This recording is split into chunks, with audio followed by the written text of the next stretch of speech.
നമസ്കാരം. വളരെ സന്തോഷത്തോടു കൂടി തന്നെ നമുക്ക് പറയാൻ കഴിയും, പുതിയ ഒരു അക്കാദമിക് വർഷം കൂടി കടന്നു വരിക. എല്ലാവരുടെയും മനസ്സിൽ ഒരു ഉത്സവം സൃഷ്ടിച്ചുകൊണ്ടാണ് വിദ്യാലയങ്ങളിൽ കുട്ടികൾ പുതിയ ഉടുപ്പുകളിട്ട് പുസ്തകങ്ങളുമായി കടന്നു വരുന്നത്. പ്രവേശന ഉത്സവമായിട്ടാണ് നമ്മളതൊക്കെ കൊണ്ടാടുന്നത്. എന്നിരുന്നാലും ഓരോ അക്കാദമിക് വർഷത്തിൻ്റെ തുടക്കത്തിലും നമ്മൾ അറിയേണ്ട കുറേ കാര്യങ്ങളുണ്ട്. ഓരോ അക്കാദമിക വർഷവും ഓരോ മാറ്റത്തിനുള്ള ഒരു പ്രചോദനമായി നമുക്ക് മാറ്റിയെടുക്കേണ്ടതുണ്ട്. ഉദാഹരണമായി പറഞ്ഞാൽ, കുട്ടികളാണെങ്കിൽ കഴിഞ്ഞ അക്കാദമിക് വർഷം എനിക്ക് എന്തൊക്കെ പിഴവുകളാണ് എൻ്റെ പഠനത്തിൽ സംഭവിച്ചത്, പരീക്ഷകളെ നേരിടുന്നതിൽ എനിക്ക് എന്തൊക്കെ അപാകതകളുണ്ടായി, ഇത്തരം കാര്യങ്ങളെ തിരിച്ചറിഞ്ഞുകൊണ്ട് അതിൽ ഇനി എന്തൊക്കെ പുതിയ മാറ്റങ്ങൾ ഉണ്ടാക്കണം എന്നുള്ള ചിന്തയോടുകൂടി ആയിരിക്കണം അവരുടെ ഒരു അക്കാദമിക് വർഷം തുടങ്ങേണ്ടത്. അതുപോലെ രക്ഷകർത്താക്കളാണെങ്കിലും കുട്ടികളുടെ പഠനത്തിൽ വേണ്ടത്ര ശ്രദ്ധിക്കാൻ എനിക്ക് കഴിഞ്ഞില്ലയോ, അല്ലെങ്കിൽ ഏതൊക്കെ ഏരിയകളിൽ എനിക്ക് കുട്ടികളുമായി സമയം ചെലവഴിക്കുന്നതിൽ പ്രയാസങ്ങൾ നേരിട്ടു എന്നീ കാര്യങ്ങളെക്കുറിച്ച് ബോധവാന്മാരാവുകയും കുട്ടികൾക്ക് എങ്ങനെയൊക്കെ വേണ്ടത്ര പ്രചോദനങ്ങൾ അവരുടെ മാനസികാരോഗ്യത്തിലും ശാരീരിക ആരോഗ്യത്തിലും സാമൂഹിക ആരോഗ്യത്തിലും നൽകാൻ എൻ്റെ ഇടപെടലുകൾ കൊണ്ട് കഴിയും എന്നും രക്ഷിതാക്കൾ അധ്യയന വർഷ ആരംഭത്തിൽ തന്നെ ചിന്തിക്കാം.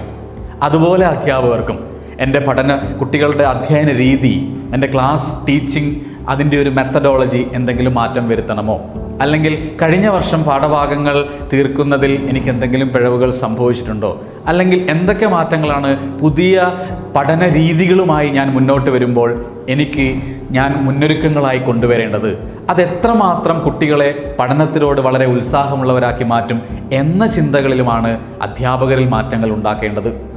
അതുപോലെ തന്നെ എടുത്തു പറയേണ്ട മറ്റൊരു കാര്യമാണ്, ഗാഡ്ജറ്റുകളുടെ ഉപയോഗം വല്ലാതെ കടന്നു വന്നതോടുകൂടി മിക്ക കുട്ടികളും വളരെ ചെറിയ സമയം കൊണ്ട് തന്നെ ഓൺലൈൻ ആപ്പുകളെ അടിസ്ഥാനമാക്കിക്കൊണ്ട് പഠനം നിർവഹിക്കാം എന്നൊരു വ്യാജമായ പ്രതീക്ഷയിലേക്ക് കുട്ടികൾ വന്നു ചേർന്നിട്ടുണ്ട്. ഇത് തീർത്തും നമുക്ക് വളരെ അപകടം സൃഷ്ടിക്കുന്നതാണോ എന്നൊരു തോന്നലുണ്ട്. കാരണം എന്താണെന്ന് വെച്ചാൽ, പഠനം എന്ന് പറയുന്നത് ഒരു ഡെയിലി ലേണിംഗ് ഹാബിറ്റ്സിൻ്റെ ഇൻ്റഗ്രേഷനാണ്.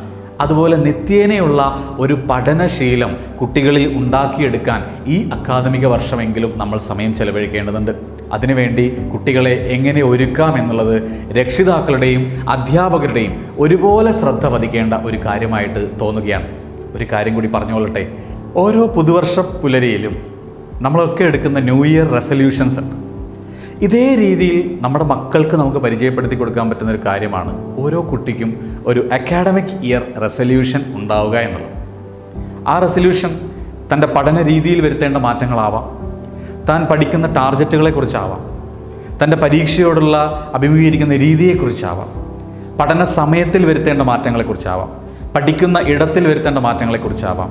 ഇതിനെക്കുറിച്ചൊക്കെ നമ്മുടെ കുട്ടികളിൽ ഒരു റെസൊല്യൂഷൻ രൂപപ്പെടുത്തിയെടുക്കാൻ നല്ല ചർച്ചകൾ കുട്ടികളും രക്ഷിതാക്കളും അധ്യാപകരും തമ്മിലുണ്ടാവട്ടെ.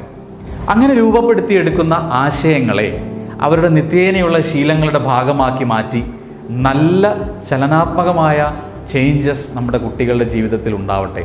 അതിനും അക്കാഡമിക് ഇയറിൻ്റെ ആരംഭം ഒരു പ്രചോദനമാവട്ടെ. മാറ്റം അത് നല്ലതായാലും മോശമായാലും സംഭവിക്കുന്നത് നിരന്തരം ഡെയിലി സംഭവിക്കുന്ന ശീലങ്ങളുടെ ഒരു ആകെത്തുകയായിട്ടാണ്. ആ മാറ്റങ്ങൾക്ക് വേണ്ടി നമുക്ക് കൈകോർക്കാം.